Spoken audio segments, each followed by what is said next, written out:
आ रही थी कि वो आखिर प्रेग्नेंट कैसे हो सकती है। अभी तो उसकी शादी को 24 घंटे भी पूरे नहीं हुए थे और ना तो किसी लड़के ने आज तक उसे छुआ था। ऐसे में अनिका प्रेग्नेंट कैसे हो सकती है? जितनी शॉक्ड अनिका थी उतने ही शॉक्ड उसके पापा भी थे, जो वहीं डॉक्टर की कैबिन में खड़े मानो आने वाले तूफान को भांप रहे थे। तभी डॉक्टर ने गौतम से कहा, देखिए मिस्टर गौतम गुलेरिया, मैं समझ सकती हूँ कि आप दोनों इस वक्त बहुत परेशान होंगे, मगर आप लोग कोई भी फैसला लें उसके पहले मैं एक बात बता दूं कि प्रेगनेंसी 4 महीने पार हो चुकी है। So abortion is out of question.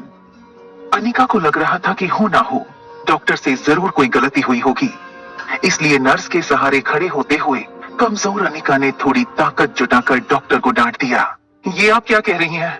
ये नामुमकिन है। लेकिन डॉक्टर कुछ बोले उसके पहले ही गौतम गुस्से से तिलमिलाकर अनिका के पास आए और उसे जोर से थप्पड़ मार दिया। इसका जवाब डॉक्टर को नहीं, तुम्हें देना है बेशरम। अक्सर कार की बैक सीट पर बैठने वाले गौतम आज अनिका को पीछे बैठाकर खुद ड्राइवर के साथ वाली सीट पर बैठ गए थे, मानो ऐसा करके वो अनिका को अपनी नाराजगी जता रही हो। अनिका जानती थी कि एक बेटी होने के नाते आज उसने अपने पिता को दुनिया का सबसे बड़ा दुख दिया था, एक बिन ब्याही मां बनकर। इतना दुख उन्हें अनिका की मां के गुजरने पर भी नहीं हुआ होगा। लेकिन ये सब जानते हुए भी अनिका फिलहाल कुछ भी करने के लिए फिजिकली या मेंटली सक्षम नहीं थी। उसका शरीर कार की बैक सीट पर कमजोरी के साथ साथ शर्म से मानो जम गया था। मनाली भारत का बेहद खूबसूरत शहर है। यहाँ देश विदेश से आए टूरिस्ट के कारण शहर में रौनक लगी रहती है, मगर अनिका को ऐसा लग रहा था मानो आज मनाली का हर इंसान उसे सवालिया नजरों से बस एक ही सवाल पूछ रहा हो कि आखिर कौन है इस बच्चे का बाप। लेकिन इसका जवाब तो अनिका के पास भी नहीं था। वो बस नम आंखों से एक ही बात सोची जा रही थी कि जब आज तक उसे कभी किसी लड़के ने छुआ तक नहीं, तो वो प्रेग्नेंट कैसे हो सकती थी। अनिका इसी उधेड़बुन में थी, तभी उसकी कार उसके घर के बहुत ही बड़े लेकिन पुराने और जंग लगे गेट में एंटर होती है। गुलेरिया हाउस ब्रिटिश के जमाने का मकान था। कहा जाता था यहाँ इंग्लैंड के अधिकारी वेकेशन मनाने आते थे। पुराने मगर शानदार एंटिक्स, बड़ा गार्डन और बीच में फव्वारा। लेकिन अच्छे से मेंटेन न करने की वजह से पिछले कुछ सालों से थोड़ा बंजर सा लगने लगा था।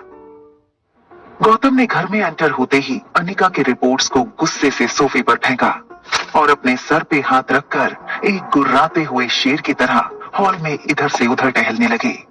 अनिका कमजोर शरीर और भारी कदमों से गौतम के पीछे पीछे घर में दाखिल हुई। आज अनिका को उसका शरीर रोज के मुकाबले कुछ ज्यादा ही भारी लग रहा था। वैसे अनिका का वजन उसकी उम्र की लड़कियों से कम 3 गुना ज्यादा था। गोल मोटा सा चेहरा, मोटा पेट और ठुड्डी इतनी वजनदार कि अनिका की पूरी गर्दन छुप जाती। 120 किलो की अनिका की तुलना अक्सर लोग अनाज की भरी हुई बोरी से करते, लेकिन अनिका का शरीर जितना मोटा था उसकी शक्ल उतनी ही मासूम और क्यूट थी। चेहरे के दोनों तरफ एक एक रसगुल्ला लगाया हो वैसे नरम मुलायम सफेद गाल। ठंड की वजह से हमेशा लाल रहती उसकी नाक और पूरे जहां की मासूमियत को समेट कर बनाई गई हो वैसी उसकी 2 आंखें। लेकिन आज तक किसी को उसका मासूम चेहरा नहीं दिखा। दिखा था तो बस उसका शरीर, बेडोल और निराकार। बिन मां की बच्ची अनिका को आज सबसे ज्यादा जरूरत थी तो उसके पापा के इमोशनल सपोर्ट की। इसलिए अनिका नम आंखों से गौतम की तरफ बढ़ी ही थी कि तभी गौतम भारी पहाड़ी आवाज में उस पर गरज पड़े। मुश्किल से एक मौका मिला था हमें हमारी जिंदगी को थोड़ा बेहतर बनाने का। नसीब वाली थी तुम जो डोगरा खानदान के इकलौते वारिस कुणाल डोगरा से तुम्हारी शादी हुई थी। डू यू नो कितने पावरफुल है वो लोग? मनाली का सबसे पावरफुल खानदान डोगराज। हमारे सारे कर्ज, पेंडिंग कोर्ट केस, हमारी हर तकलीफ से हमें बाहर निकाला था उन लोगों ने। लेकिन शादी के 24 घंटे में ही तुमने हमारी जिंदगी वापस जहन्नुम बना दी। उनको तुम्हारे इस कारनामे के बारे में पता चलेगा तो पता नहीं क्या होगा। और तुम्हारी छोटी बहन कामिनी, उसके साथ कौन शादी करेगा? भले ही वो तुम्हारी सौतेली बहन हो, लेकिन तुम्हारे इस कारनामे की वजह से उसकी भी तो बदनामी होगी। नहीं नहीं, जब तक ये मामला खत्म नहीं हो जाता तब तक मैं तुम्हारी छोटी बहन कामनी को और तुम्हारी नई मां मनीषा को उसके भाई के घर भेज दूंगा। लेकिन आज नहीं तो कल सबको पता चल ही जाएगा। ये बोलते हुए गौतम अपना सर पकड़कर सोफे पर बैठ गए। अब उनकी आवाज में गुस्सा कम और डर ज्यादा सुनाई दे रहा था। लेकिन गौतम के आंसू मानो करारे शब्द में बदलकर उसके मुंह से निकल रहे थे। तेरा पति कुणाल तो शादी करते ही 1 घंटे के अंदर ही शहर चला गया था। अब इस प्रेगनेंसी के बारे में जब तेरे ससुराल वालों को पता चलेगा तो भगवान जाने वो लोग क्या करेंगे। समाज में इज्जत तो उछलेगी ही, मगर हम फिर से उसी दलदल में फंस जाएंगे जहां से निकाल कर लाए थे हमें वो लोग। काश तुम भी अपनी मां के साथ ही। अनिका वो सुन चुकी थी जो गौतम कहते कहते रुक गया था। अनिका को कड़वे शब्द सुनने की आदत तो थी ही, मगर आज सवाल उठा था उसके चरित्र पर, उसकी पवित्रता पर। अनिका इस चक्रव्यूह से जल्द बाहर निकलना चाहती थी, मगर उसे कुछ समझ नहीं आ रहा था कि वो क्या करे। वो सोच रही थी कि जो कुछ भी हो रहा है अगर वो झूठ था तो फिर उसके पेट में सांस लेने को उत्सुक ये सच क्या था। अगले दिन गौतम ने घर में लगे सारे सीसीटीवी कैमरे की पिछले 5 महीनों की फुटेज मंगवाई और बारीकी से देखने के बाद वो ये जानकर हैरान हो गया था कि पिछले 5 महीनों से छोटी मोटी बीमारी के चलते अनिका घर के बाहर कहीं गई ही नहीं थी। ये देखकर गौतम का गुस्सा अब आश्चर्य में बदल गया था।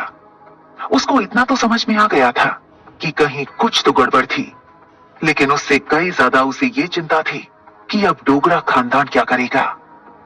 जल्द ही अनिका की देखभाल के लिए एक नर्स रखी गई। लगातार देखभाल और दवाइयों से अनिका की तबीयत में सुधार आ रहा था, लेकिन साथ ही उसे ये बात रोमांचित कर रही थी कि उसके अंदर एक नन्हा सा जीव सांस ले रहा था। अनिका की उम्र भले ही कच्ची हो, मगर उसके अंदर की एक मां जल्द ही जन्म लेने को उत्सुक थी। उसकी जिंदगी में आखिरकार वो आने वाला था जो सिर्फ और सिर्फ उसका होगा। और 4 महीने बीत चुके थे। अनिका अपनी प्रेगनेंसी में लगभग सब कुछ भूल चुकी थी। ना वो किसी से मिलती, ना कोई उससे मिलता।